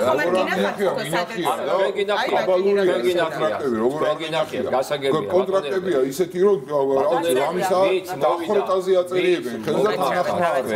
რა წერია კონტრაქტში, ეს გაინტერესებს, აი რადგან თქვენ მოგმართათ ის გინახიათ, მაგრამ ვინც არ მოგმართათ, ხო არ გინახიათ, არა? ვინც მოგმართა ის მაგრამ მოგმართა, სწორედ მაგაშია საქმე, რომ მომათვის გარდა ჩვენ თვითონ სამუშაო დროსთან დაკავშირებით ხშირ შემთხვევაში დამსაქმებლებს სიძულწის ხარისხი იმდენად მაღალი აქვს, რომ იურისტის დაქირავებაც არ უნდათ და 1000 გვარ სისულელეებს წერენ კონტრაქტებში და საბედნიეროდ სწორედ აი ამ სულელურად დაწერილი კონტრაქტების საფუძველზეა, რომ საქართველოს პროფკავშირების გაერთიანებას დავა დამსაქმებელთან დასაქმებული სასარგებლოდ სასამართლოში ფაქტიურად არ წაუგია ბოლო 2 წლის მანძილზე. არც ერთი დავა არ წაგვიგია, სწორედ მათი სიძულწიდან გამომდინარე, რომ კონტრაქტებსაც კი ვერ ადგენენ სწორად ერთი და მეორე ფიქრობენ, რომ დამსაქმებლები ახლა ისინი სამუშაოს მაძიებელი არიან და მთელი ქვეყანა სამსახურს ეძებს და ისინი არ მიმართავენ პროფკავშირებს, არ მიმართავენ იურისტებს და არ ჩაიხედავენ რეალურად რა არის მათი უფლება და რა. წერია, რა ვთქვათ, კონსულტანტის თანამდებობაზე როცა იყვნენ თანამშრომელს, შეიძლება პირდაპირ წერია, რომ ის პირდაპირ იმუშავებს. ის შეასრულებს დამსაქმებლის მიერ მიგდება ყველა დაკისრება, რა თქმა უნდა, საჭიროებიდან გამომდინარე და ასე შემდეგ. რომელსაც გვიყვებიან, ხო, აღიაროთ ბატონო ალგუჯა, რომ კონკრეტულად მარკეტების შემთხვევაში ეს არ არის ის ამბები, რომელსაც წერენ. ჩვენ ყველანი დავდივართ ყოველ საღამოს თუ დილას ამ მარკეტებში და კომპანიაში შეუძლებელია რომ ხდებოდეს, რა თქმა უნდა. ყველა კომპანიაში არ ხდება, მაგრამ სწორედ რო ხდება, ამიტომაც პრევენციის სახით და ეს ჩვენი მოგონილი არ არის, ეს არის სოფლიოში აღიარებული. არც ერთი კომპანია არ ვიცი, რომელზეც დავდებდი ფსონს და თქვენ დამისახელეთ და ყველანი ერთად ერთი დავასახელოთ და იყოს ამ საკითხს უნდა შესწავლოთ. მე გადავიხდი იმ სარეკლამო თანხას, რაც შეიძლება ტელევიზიას მოხდეს. ერთი დამისახელეთ, სადაც შეიძლება რომ ეს ყველაფერი იყოს დარეგულირებული. ერთი არ ვიცი, არც ერთი არ ვიცი. ინფორმაცია სასამართლოს შეგულება კონდეს, დასვენების დღე კონდეს, დასვენების დრო კონდეს გამოყოფილი, კონდეს ნორმალური კონტრაქტი და გაწერილი ეს job სამუშაო აღწერილობა, სადაც მას ზუსტად აქვს ჩამოწერილი და ადეკვატურად აქვს ჩამოწერილი, რაც გახლავთ სიტყვაზე გამყიდველის, ვინც გაყიდვებზე მუშაობს, მისი ვალდებულება. ის არ ალაგებდეს, დაცვით არ იყოს დაკავებული, ბუღალტერით არ იყოს დაკავებული და ასე შემდეგ. შეიძლება კიდევ ერთი სტუმარი ყავს ჩვენ ბატონ კოტესთან მოხსნათ, თქვენ თუ გაქვთ ნახი კონკრეტული ხელშეკრულებები და ეთანხმებით თუ არა ან ბატონ ირაკლის ან ბატონ ელგუტეს, რომ პირდაპირ თავიდანვე იქ არის ჩადებული ისეთი პირობები, როდესაც პირდაპირ მიუთითებს დასაქმებულის უფლებების დარღვევაზე და გადამეტებაზე იმ მოვალეობების, რაც მას ევალება. მადლობა, პირველ რიგში უნდა დავიწყო თუნებას დამთავრდა სოციალური მუშაკების გაფიცვით, რომელიც მიმდინარეობს გუშინლიდან. ეს იყო ერთთვენახევრიანი პროცესი, რომელშიც IMC-ის და პროფკავშირების ჩართულები ვიყავით და სამწუხაროდ უშედეგოდ დამთავრდა ეს პროცესი და ძალიან ბევრი მოთხოვნა, რომელიც სოციმუშაკებს აქვთ, მოთხოვნაზეა საუბარი. მათ შორის ჩვენ დღევანდელ თემასთან არის კავშირში, რა თქმა უნდა, შრომით უფლებების გაუმჯობესებას ითხოვენ, შრომით პირობების გაუმჯობესებას, შრომით უფლებების დაცვას, მაგრამ ისტორიული მნიშვნელობის იმიტომ არის ეს გაფიცვა, რომ ისინი ითხოვენ ამავე დროს პირველ რიგში ბენეფიციარების კეთილდღეობისთვის საჭირო რესურსებს, მექანიზმებს და ინსტრუმენტებს და მათი მოთხოვნა საბოლოო ჯამში არის პოლიტიკური მოთხოვნა და სოციალური პოლიტიკის გადააზრებისთვის, ასე ვთქვათ, პოლიტიკური ქმედება. ამიტომ მე უცხადებ ხარდაჭერას, მოუწოდებ ყველას, რომ ხარი დაუჭიროს სოციმუშაკებს და მოუწოდებ სახელმწიფოს, რომ რაღაც რიგით გაფიცვად არ ჩათვალოს ეს სოციალური მუშაკების გაფიცვა და გადადგას მართლაქმედითი ნაბიჯები და დაიხმაროს ყველაზე დაუცველ ჯგუფებს, რომლებიც წარმოადგენენ სოციმუშაკების ბენეფიციარებს, ესენი არიან ბავშვები, ერთი აქტი არის, თუმცა ჩვენ საუბარი გვაქვს საკმაოდ მომატებულ კონტრაქტებს და ასე შემდეგ, ხო? ერთი არა იდება კონტრაქტში და მეორეა იმის აღიარება, რომ რეალურად დამსაქმებელსა და დასაქმებულს შორის არ არის რაღაც ძალაუფლებრივი მათ ძალაუფლება არ არის თანაბარი რა. ანუ ვაჭრობის საკითხია, რამდენად შეუძლია დასაქმებულს ევაჭროს დასაქმებელს იმ კონტრაქტზე, რომელსაც თავი დაიწყო. ჯერ კონტრაქტის დადების ეტაპზე ევაჭროს და შემდეგ უკვე ხმა მოიღოს ამ კონტრაქტის კონტრაქტის გაფორმებული ის არის კონსულტანტი და მიუხედავად იმისა, რომ ის თავის მოვალეობას ასრულებს, სხვა დამატების სამუშაოს უარის თქმაზე, მას 50% დაუკავეს, ეს არის ფრესკოს თანამშრომელი გზას გააჟღერეო მთხოვა და ამიტომ შეიძლება ჩავერთვები ეს მე ძალიან დიდი ბოდიში დიდი სარაქვია მე აუცილებლად უნდა აღნიშნო რას ნიშნავს ერთნაირ დონეზე არ არიან მე ვერ დაგეთანხმებით ამაში არ არიან ერთ დონეზე იმიტომ რომ ის სპეციალისტი რომელსაც მე ვიყვარ სამსახურში მე ჩემ ბიზნესს თუ ჭირდება დაუშვათ მისი საქმიანობის გაგრძელება ჩემს სამსახურში მე ვთანხმდები იმ პირობებზე, რომელსაც ის მიყენებს. ასე რომ არა ნამდვილად ერთნაირ მდგომარეობაში ვართ. ეხლა შეიძლება გამონაკლისები სადღაც იყოს, მაგრამ რეალურად დღეს შობის ბაზარზე ხო? არა, რეალურად თუ შეიძლება ვერტიკალი და ჰორიზონტალი როგორ შემოვდივარ შრომით ურთიერთობებს სამუშაოს მომცემი ხარ შენ რეალურად მნიშვნელობა მათ დააყენოს თავისი პირობები დააყენოს 22% სიღარიბის ვასკემოტარი როდესაც 70% სამსახურს ეძებს დიახაც მე ვეღარ კარნახებ ვაკანსიები არის ვაკანსიები ბაზარზე არა ეს ვაკანსია არ გულისხმობ მაგას ბაზარზე არის ვაკანსიები ამ ბაზარზე ჩვენ არ აქვს სამწუხაროდ შესაბამისი მიწოდება ეს ყველამ ძალიან კარგად ვიცით და სპეციალისტები არ აქვს იმსჯელოთ იმ თემაზე რატომ არის ესეთი ვაკანსიები შესაბამისი სპეციალისტები არა მხოლოდ აიტი მე გეტყვით მოდით ეხა ის ულახარი თემა შრომის უსაფრთხოება ხო დღეს ძალიან დიდი არა ვაკანსიებთან დაკავშირებით დღეს ძალიან დიდი მოთხოვნა ბაზარზე შრომის უსაფრთხოების მენეჯერებზე სამწუხაროდ არ აქვს ეს კადრი გასაგებია მადლობთ კაცო რაც ყავს და სადაც ირღვევა უფლებები იმაზე ვიცი ბატონო მაგრამ ეს დაუკავშირეთ თქვენ იმას რომ ვაკანსიები არის უბრალოდ ჩვენ შესაბამისი მიწოდება არ გვაქვს და ამიტომ პირობები უნდა დააყენოს ორივემ კიდე ერთხელ ამბობ ქვეყანაში არსებობს ინსტიტუტები გზავნილი გვაქვს მაყურებლებისგან ხელშეკრულებები არის გადმოგზავნილი რომელიც თქვენ აუცილებლად უნდა ნახოთ როგორი კაბალურია ხელშეკრულება ამას მაყურებელი გვიგზავნის არ მოაწეროს ხელი არ უნდა მოაწეროს იდეალურ სამყაროს ხატავს ეხა ბატონი ელგუჯა სადაც არ უნდა მოაწეროს ხელი ადამიანმა რომელიც მიდის ისეთ საქმის გასაკეთებლად სადაც ესეთი პირობები 200-300 ლარზე მიდის ახალგაზრდა ძირითადად სტუდენტი რომელსაც არანაირი დრო არ რჩება იმიტომ იქიდან გამომდინარე რომ დაურეგულირებელია მისი სამუშაო დღე იქიდან გამომდინარე რომ ყველა ვალდებულებას ითავსებს იქიდან გამომდინარე რომ რეალურად არჩევანი არ აქვს არჩევანი კონტექსტი არის გასათვალისწინებელი ხო რა ტიპის სახელმწიფოში ცხოვრობთ და რა თანასწორობას იღებია და მინდა შევახსენო მაყურებელს რომ დღემდე ძალაში არის ბრძანებულება პრეზიდენტის რომელიც 20 წლის წინ არის გამოცემული სადაც მინიმალურ ხელფასად არასაჯარო სამსახურში არამედ კერძო სამსახურში არის 20 ლარი შესაბამისად ადამიანმა 20 ლარი თვის განმავლობაში რომ გადაუხადოს დასაქმებულს ვერავინ ვერ მოედავება იმიტომ რომ ეს კანონი არის ძალაში და კიდევ ერთი შრომის კოდექსში არის ჩაწერილი რომ საჯარო სამსახურში დასაქმებულ ადამიანისთვის მინიმალური ხელფასი შეიძლება იყოს 125 ლარი და თუ 125 ლარს გადაუხდის ვერავინ ვერ შეედავება ამაში ეს თანხა არის რეალურად ის რომელიც არასოდეს არავის არ ეყოფა და ამ თანხაზე ვერ იცხოვრებს არ ვიცით ჩვენ აქ ისეთი თემები გავიგეთ ვაჭრობა რომ მე არ გამიკვირდება რეალურად რა ხდება ამასთან დაკავშირებით სწორედ ამ არაფერი ჩანაწერი არ არის ეს არის რეალურად საშუალება თიკო იმასთან დაკავშირებით რომ დამსაქმებლებმა მოპარონ ფული ბიუჯეტს რეალურად თქვენ ხო იცით რომ 20 ლარიან კონტრაქტზე მართალ ვზანებს რომ არავინ არ დათანხმდება მუშაობას მაგრამ რამდენიც გინდათ იმდენია რომ კონვერტით გადახდილი არის სხვა თანხა და რეალური ხელფასი არის 20 ლარი. ანუ საშემოსავლო გადასახადი ყავდება იქიდან და როდესაც საუბრობთ სოცმუშაკებს საიდან მოუმატოთ ხელფასი, როდესაც საუბრობთ საიდან მივცეთ და უზრუნველყოთ ნორმალური მანქანებით რომ ბენეფიციარებს მოემსახუროთ, სწორედ აქედან რომ ჩრდილში დასაქმების 60%-ია საქართველოში. ჩრდილში დასაქმება ნიშნავს იმას რომ გადასახადის გადახდა არ ხდება. სტატისტიკა რომელიც ამბობს რომ მთლიანი დასაქმების 53% შეადგენს არაფორმალური დასაქმება, რაც ეს არის საქსტატის ოფიციალური ინფორმაცია, რაც იმას ნიშნავს, რომ ჩვენ არ ვიცით 53% დასაქმებული ადამიანების რამდენია ხელფასი, ვინ უხდის და როგორ იყო მათი ისინი არიხიან გადასახადებს. 2020 წლიდან ვიცით, რომ შედის ამოქმედდება შრომის კანონის ის ნაწილი, რასაც ასე ველოდებით, როდესაც შრომის ინსპექციას ექნება იმისი უფლება და ვალდებულება, რომ პირდაპირ გააკონტროლოს დასაქმებულის თუ დამსაქმებლის ურთიერთობა.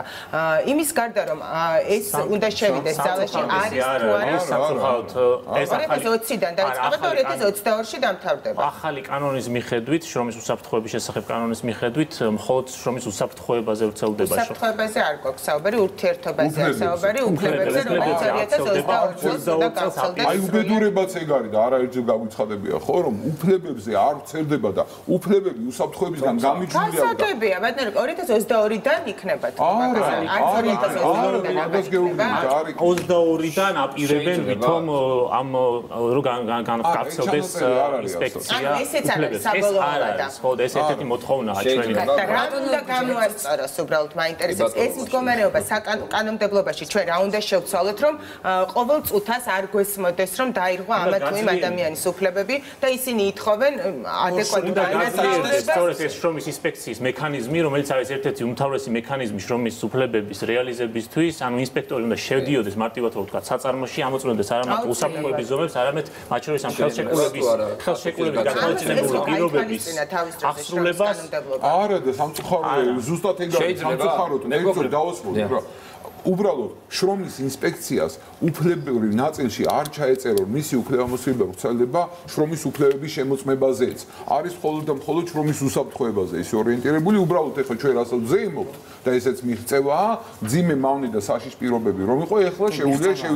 შევიდეს ყველგან მაგრამ არაუცილებლად ისინი ჯერ ვერ შევლენ ყველა უწყებაში შევლენ მაგრამ შრომით უფლებებთან დაკავშირებით ანუ სამუშაო დროსთან შეგულებასთან მხოლოდ უსაფრთხოებასთან და უბედურებაც ეგ არის რომ ცივილიზებულმა სამყარომ და არაცივილიზებულმაც კი შრომის უფლება ამ უსაფრთხოებას დაუკავშირა და მარტივია აი ნებისმიერი მიპასუხებთ 24 საათი ადამიანი ფეხზე რომ დგას და მუშაობს რისკი იმისა რომ მან სამუშაოზე მარცხი მიიღოს იმიტომ რომ გამოწურულია ლიმონივით უკავშირდება თუ არა მისი უფლება უსაფრთხოებას ხო და ამის კუთხით არ შრომის ინსპექციას აქვს ამისი უფლება და მეორე არ შრომითი სასამართლოები ანუ არბიტრაჟები სადაც ყისიერად შეიძლება მოგვარდეს ეს პრობლემა და სახელმწიფოს ეს ამბიცია არ აქვს მაგრამ სამაგიეროდ სახელმწიფოს აქვს ამბიცია ეს პრობლემები როგორ გადაწყვიტოს ამერიკის სახელმწიფო დეპარტამენტის დასკვნაში პირდაპირ წერია სადაც ყველა გვერდზეა ლამის GTUC ჩვენი ორგანიზაცია მოხსენიებული 5-გან არის მინიმუმ რომ ყვითელი ალტერნატივები შეუქმნას და ელმაუნშენებელი თქვენ რომელიც ახლა გააჟღერეთ ეს 13% სახელმწიფო კუთვნილება რკინიგზა და ფოსტა ხო 100% სახელმწიფო კუთვნილება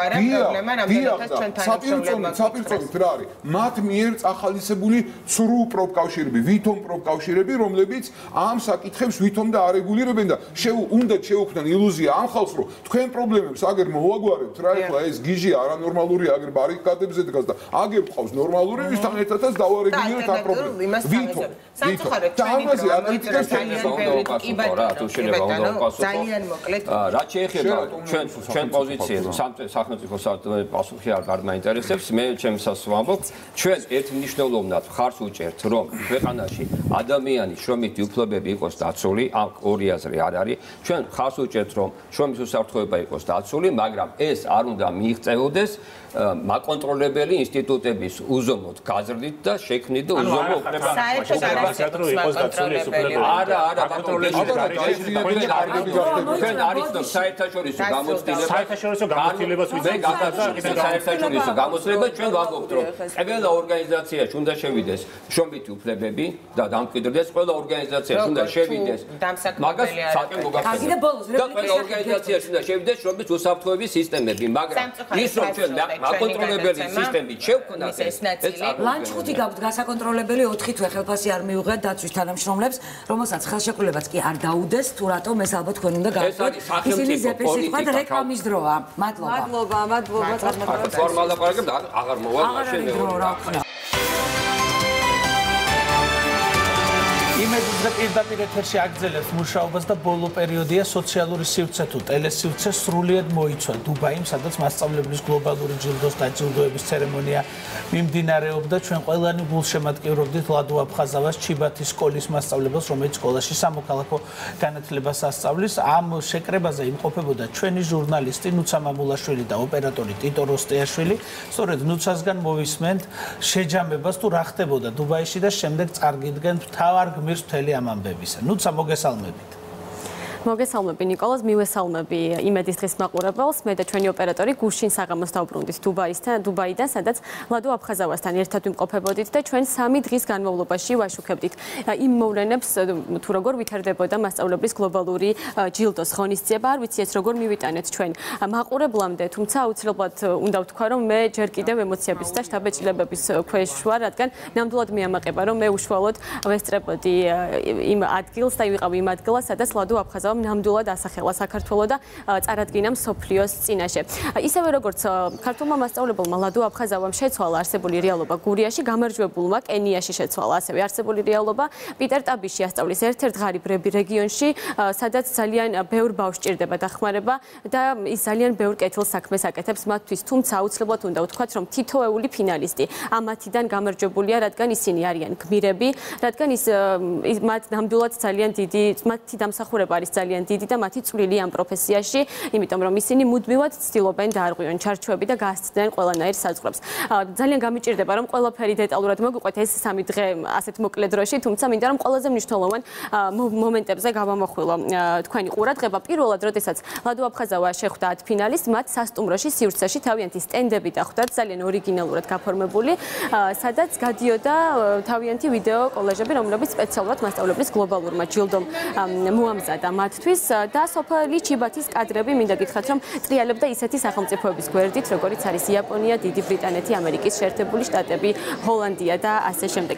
ლადო აფხაზავას პირველი გამოსვლა მსოფლიოს აუდიტორიის წინაშე იყო გაცნობიტი ხასიათის შეხვედრაზე. მან ასე ვთქვათ, მედიის წინაშე უპასუხა ორგანიზატორების მიერ დასმულ კითხვებს და ისაუბრა იმაზე, თუ რატომ გადაწყვიტა, რომ გამხდარიყო მასწავლებელი. მან გაიხსენა თავისი ბავშვობის ისტორიაც, როგორ შეაჭრა მასწავლებელმა საკუთარი სურვილის საწინააღმდეგოდ თმები, რის შემდეგაც მან დაისახა მიზნად, რომ გამხდარიყო განსხვავებული მასწავლებელი და დღეს მან ეს უკვე შეძლო, რადგან ის მსოფლიოს ერთ-ერთი საუკეთესოა და ათეულის რიგებშია. უკვე შემდეგ, როდესაც დაუსვეს კიდევ სხვა შეკითხვები, თუ როგორია მისი სწავლის მეთოდი, ლადო აფხაზავამ ისაუბრა მის არაფორმალურ გაკვეთილებზე, იმაზე, რომ ის ხშირად იმაზე, რომ საკლასო ოთახი ლადო აფხაზავას შემთხვევაში სოფელი ჩიბათის მოსწავლეებისთვის ხან სპორტული მოედანია, ხან საცეკვაო მოედანი, ისინი გაკვეთილს ხან სახურავზე ატარებენ, ხან მდინარეზე და ისინი მუდმივად ცდილობენ, რომ ასე ვთქვათ, იდეის ინიციატორები იყვნენ თვითონ და თავად იპოვონ როგორ გზები თუ როგორ მოაგვარონ პრობლემები. უკვე ერთ-ერთი ყველაზე დასამახსოვრებელი, ასე ვთქვათ, ლადო აფხაზავას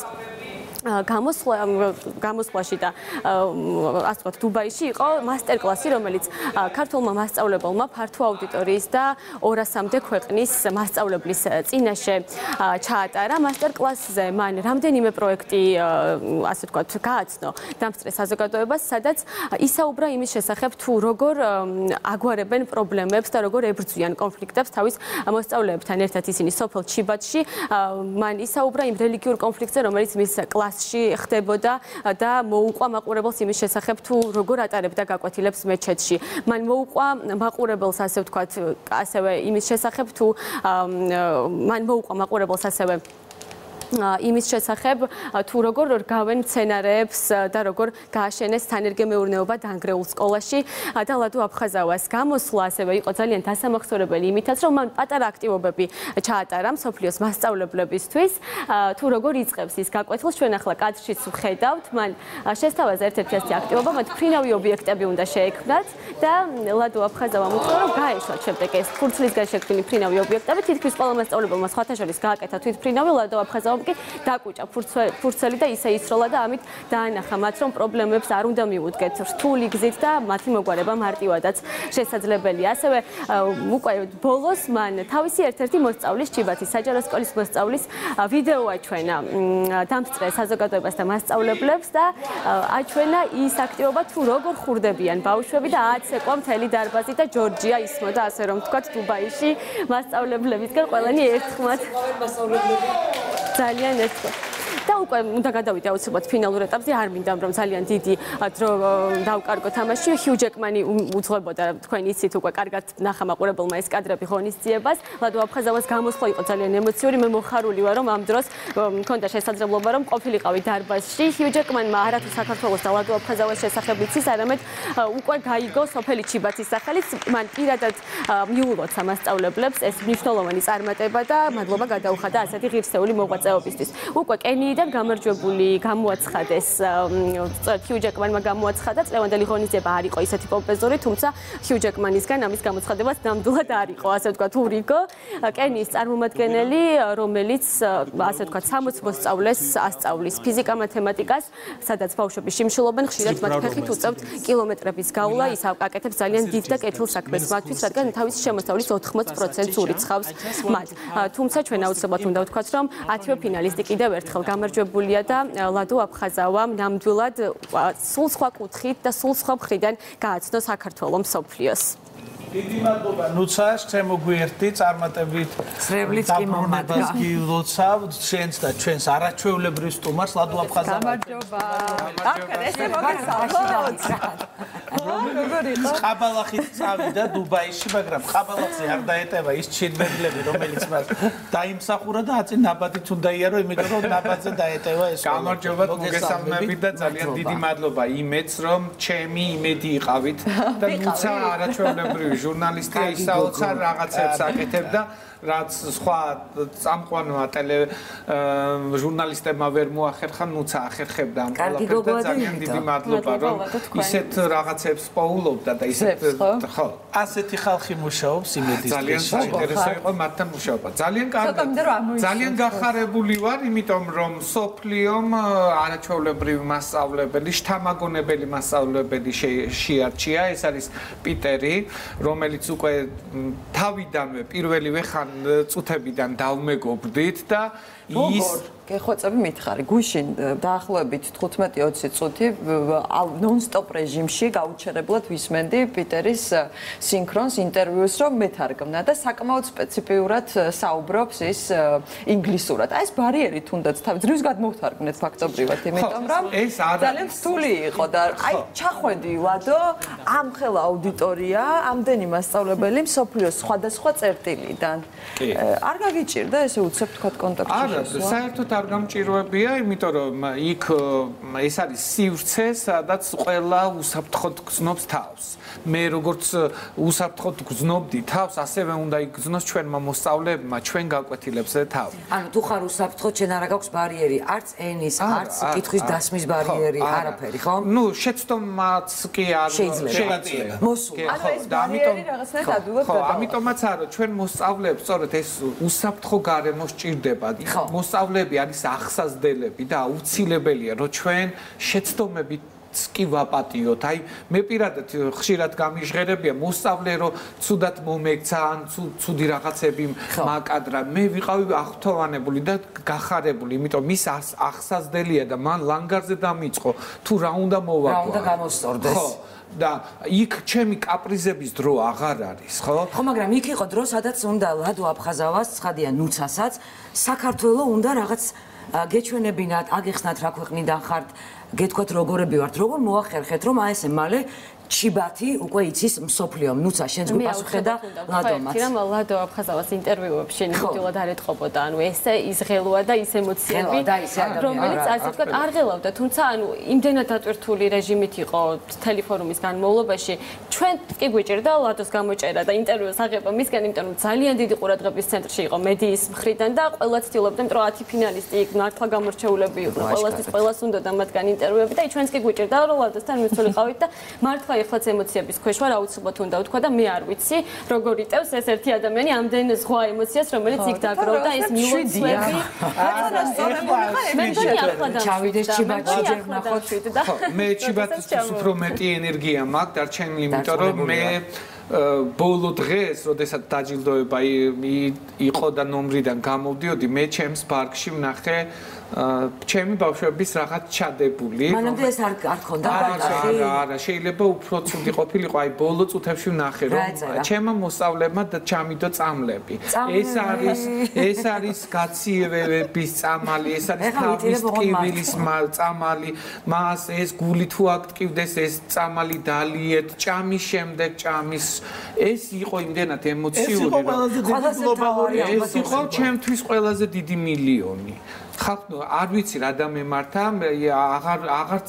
აღარ მინდოდა იპოლიტე ხვიჩიასავით ვიყავი აღარ მინდა ფინიში მე მინდოდა ჩიბათის სკოლაში ჩავსულიყავი ჩემ მოსწავლეებთან ჩემ კოლეგებთან რომლებიც ასე ზრუნავენ ერთმანეთს და მე მიხარია რომ მე და ჩემმა კოლეგებმა შევძელით რომ ჩვენი მოსწავლეები აი ის უნარჩვევები მიგვეცა თანაგრძნობის, ემპათია და აი ასეთი უნარჩვევები შევძინეთ ჩვენ მოსწავლეებს. ეს ყველაზე დიდი აღიარებაა. რაც შეეხება პიტერს, ეს არის მართლაც შთამაგონებელი ადამიანი. თქვენ ფიქრობთ, რომ ის გამარჯვების ღირსი იყო? ნამდვილად იყო. იმ ათეულში. აი, ესეც უნდა ვისწავლოთ ქართველმა მოსწავლეებმა. აღიარება უნდა ვისწავლოთ, იმიტომ რომ ხალხი ნამდვილად იმაზე, რომ ეს 1 მილიონი დოლარი გადაეცათ მაინც იმ ბავშვებს, ვისაც ყველაზე მეტად სჭირდებათ და 10-ვე ხართ გამარჯვებული, თუმცა ამავდროულად გახდით ვარკის ფონდის ელჩი და უკვე სამომავლოდ მოგიწევთ, რომ მიიღოთ მონაწილეობა. დიახ, მე გავხდი ვარკის ფონდის ელჩი, ეს არის ოქროს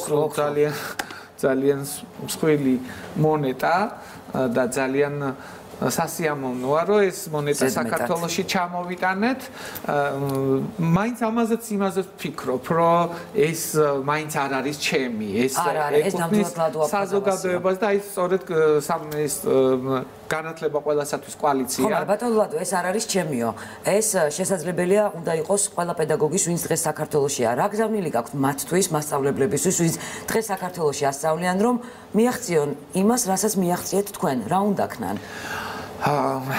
პირველ რიგში მინდა შეიძლება საგანი ძალიან ბევრმა ძალიან მაღალ დონეზე იცის, მაგრამ გარდა მასწავლებლობისა და საგნის სწავლებისა ნეტად მნიშვნელოვანია რომ ის გამჭოლი კომპეტენციები რაც არსებობს, რაც როგორც ინგლისურის მასწავლებელს, ასევე ისტორიის, ფიზიკის, მათემატიკის ნებისმიერი ეს გამჭოლი კომპეტენციები და სხვადასხვა ღირებულებები შევძინოთ ჩვენ მოსწავლეებს. სხვანაირად არაფერი არ გამოდის.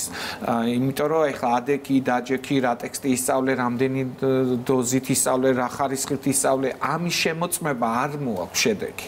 ჩვენ გვჭირდება კრიტიკულად მოაზროვნე ადამიანები, ჩვენ გვჭირდება ახალი ტიპის ლიდერები ჩვენი ქვეყნისთვის და არა რაღაც დაზუთხული ტექსტები. კრიტიკული აზროვნება, რომელიც არის ნამდვილად მნიშვნელოვანია, რომ ჩვენ ვასწავლოთ ჩვენ მოსწავლეებს კრიტიკული აზროვნება, იმიტომ რომ ჩვენი საზოგადოება რაღაც ექცევა რაღაც გავლენების ქვეშ, თუნდაც პატარა უმნიშვნელო რაღაცაზე შეიძლება ცეცხლი დაინთოს და ნაპერწკალი დაინთოს, ამიტომ არ ვიცი, ფაქტია რომ ლადო აფხაზავა დღეს მსოფლიოში ერთ-ერთი ყველაზე საუკეთესო მასწავლებელი დღეს ჩვენთან არის, უბრალოდ როგორც არ ვიცი, რაღაცას ისე გიყურებთ და ისე გეკონტაქტებთ. მაგრამ ჩემთვის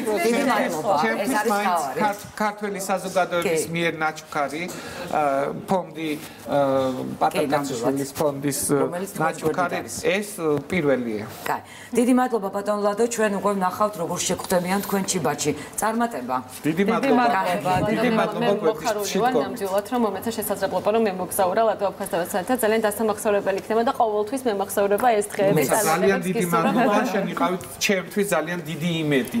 კარგით, მოკლედ ჩვენ სხვა თემით ვაგრძელებთ გადაცემას. კიდევ ერთხელ მადლობა მობრძანებისთვის. კომუნიკაციების ეროვნულმა კომისიამ ინტერნეტის ხარისხის კონტროლი დაიწყო, რაც იმას ნიშნავს, რომ თუ თქვენ ინტერნეტი გიჭედავთ, შეგიძლიათ შეამოწმოთ. სწორედ ასე ჟღერს კამპანიის სლოგანიც, თუ გიჭედავს შეამოწმე. ინტერნეტის ხარისხის კონტროლი კომუნიკაციების ეროვნულმა კომისიამ გამომხმარებლების ინტერესების დაცვის მიზნით დაიწყო. ალბათ ყველა თქვენთაგანს ჰქონია ინტერნეტის სიჩქარესთან დაკავშირებული პრობლემა, ფილმების ყურების ან გადმოწერის დროს, ან საჭირო ინფორმაციის მოძიების დროს. შეამოწმე G ამ ვებ პორტალით უკვე დღეიდან შესაძლებელია ფიქსირებული ინტერნეტის ხარისხის და სიჩქარის გაზომვა. სწორედ თემის დეტალებზე უკვე ჩვენ სტუმრებთან ერთად გავაგრძელებთ დასაწყებლობას მე მინდა მივესალმო მათ ქეთევან რეხუიაშვილის გახოთ კომუნიკაციების ეროვნული კომისიის ბაზრის ანალიზისა და სტრატეგიული განვითარების დეპარტამენტის უფროსი და სულხანათ ლაცაბიძე კომპანია აჭარანეტის მარკეტინგის ხელმძღვანელი. გამარჯობა, დიდი მადლობა მომბრძანებისთვის. ნაწილობრივ ნანიკომ ახსნა პრინციპში ამ პლატფორმის მიზანი, თუმცა კიდევ ერთხელ თქვენ რომ განმარტოთ, რას ემსახურება კონკრეტულად ინტერნეტის ხარისხის კონტროლი ამ შემთხვევაში? მოგესალმებით კიდევ ერთხელ. ეს ამ პლატფორმაზე კომისია უკვე დაახლოებით 1 წელია მუშაობს და ეს არის ძალიან მნიშვნელოვანი ინსტრუმენტი ჩვენი აზრით, რომ მომხმარებელს გაუადვილოთ და მან მარტივად შეძლოს შეამოწმოს თუ რა ხარისხის მომსახურებას ყიდულობს და ეს გააკეთოს ყველანაირი დამატებით ცხელ ხაზზე დარეკვის, რაღაცა გრძელი პროცედურობის, კი ბატონო, დამოუკიდებლად. დეტალურად რო ავუხსნათ ჩვენს მაყურებელს, როგორ უნდა შეამოწმოს ეს ყველა? მარტივია საკმაოდ, შედიხართ ვებგვერდზე, შეამოწმე G უპირველეს ყოვლისა თუ გიჭედავთ ამ შემთხვევაში შედიხართ ამ ვებგვერდზე, იქ დეტალურად არის მოცემული ინსტრუქცია. ლათინური ასოებით წერთ. ლათინური ასოებით შეამოწმე G. კი ბატონო.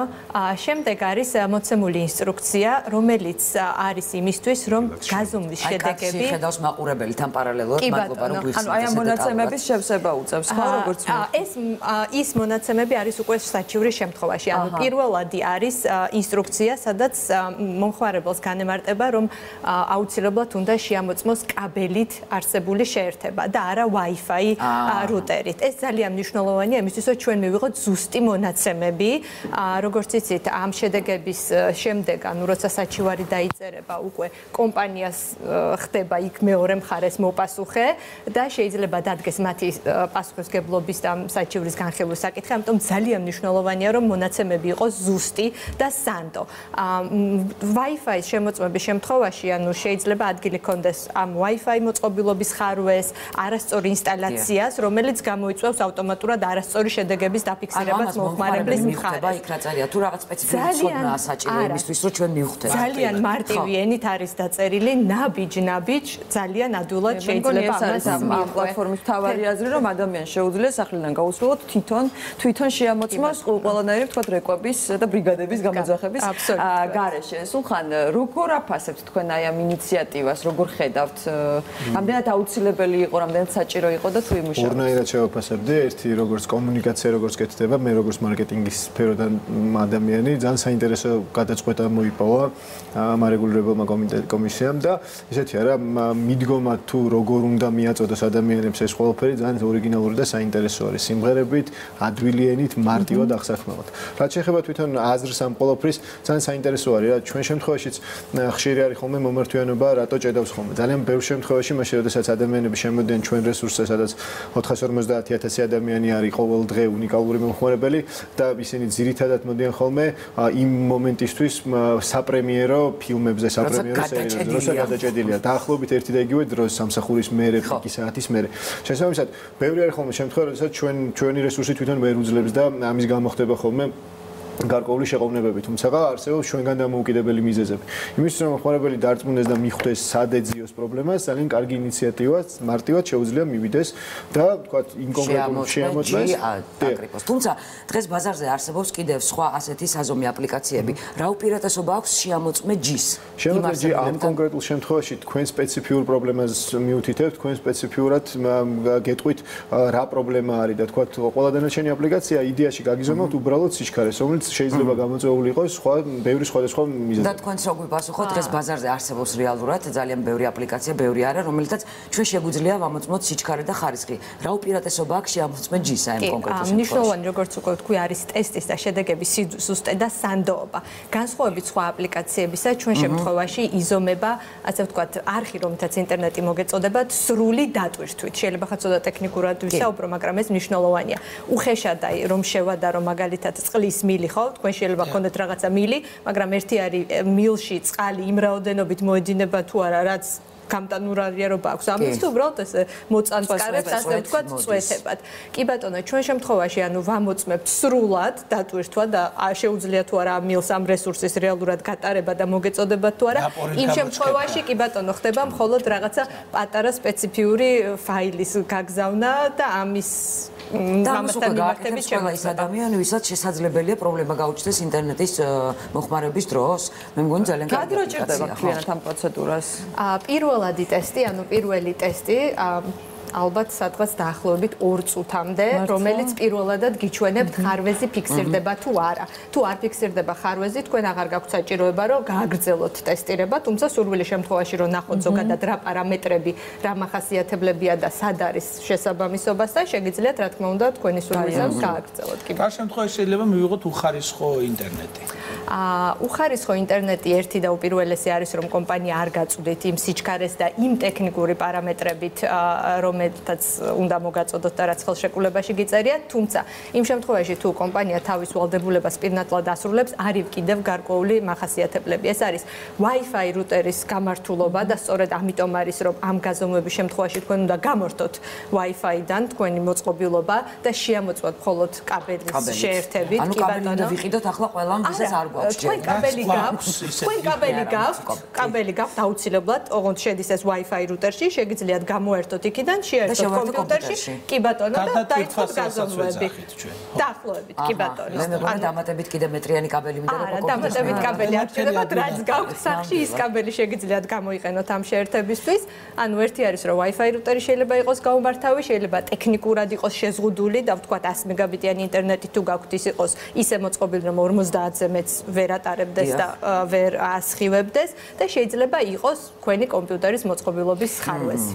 კეთი, თუ ვთქვათ, კარგი, შევედი შეამოწმე ჯიზე, გავიარეს ყველაფერი, რაც ვთქვათ, ზემოთ ახსენით თქვენ და დაფიქსირდა ხარვეზი. აი, შემდეგ უკვე რა პროცედურის გავლა მჭირდება? ხარვეზი როგორც კი დაფიქსირდება, სისტემა ავტომატურად ამოგინათებთ საჩივრის ელექტრონულ ფორმას.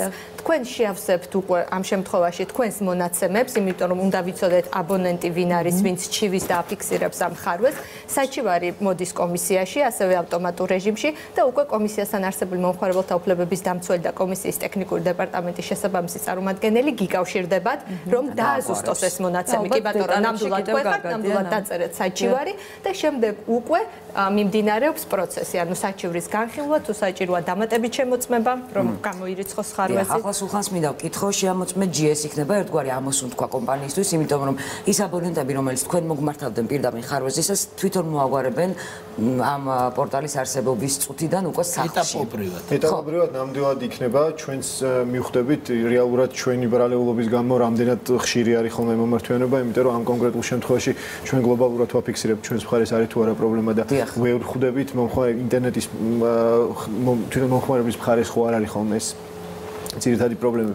შესაბამისად კი, გარკვეული პერიოდის შემდეგ, მაშინ როდესაც მომხმარებელი რეალურად მიხვდება სადეძებოს პრობლემა, თავისთავად მომართვიანობა ჩვენთან იმედია რომ შემცირდება და ამავე დროს იმედია რომ ჩვენთანაც ჩვენი ბრალეულობით უკვე აღარაფერი არ არის. ნუ ფაქტია რომ დღეიდან უკვე მე პირადად ვიცი რომ სახლში მე პირველი რასაც ვიზამ, ესე იგი Wi-Fi-ს როუტერი და უნდა გამოვაერთო კაბელი, შევაერთო კომპიუტერში, აკრიფოში ამოწმეჯი და ძალიან მარტივად გავყო ინსტრუქციას, რომელიც მოყოლებულია. სულ რაღაც რამდენიმე წუთი შეიძლება დაკარგო ამაში. თუ აღმოჩნდა ხარვეზი უკვე პირველივე ჯერზე შეგიძლიათ საჩივარი დაწეროთ, ან შეგიძლიათ თქვათ დამატებით გაზომვები ჩაატაროთ, შეიძლება პირველ ჯერზე არ აღმოჩნდეს პრობლემა, მაგრამ მესამე და მეოთხე გაზომვაზე დაფიქსირდეს ის პრობლემა.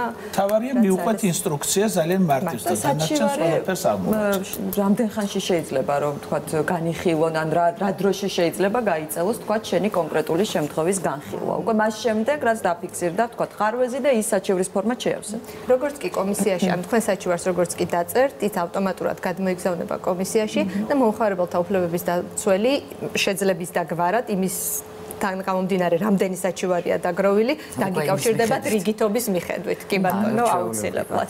მე მგონი ერთგვარი ამოსუნქვის საშუალება მიეცემა ყველა იმ ადამიანს, ვინც მუდმივად ტელეფონით ხელში იზრს და აგვარებს თავის ინტერნეტ პრობლემას. შეამოწმეჯი, ასე მარტივად მოგიგვარდებათ პრობლემა. დღეიდან თქვენ უკვე ჩვენი გადაცემის საშუალებით იცით, რომ თქვენს გვერდით არის ახალი პორტალი შეამოწმეჯი, რომელიც მუდმივად თქვენ სამსახურში იქნება.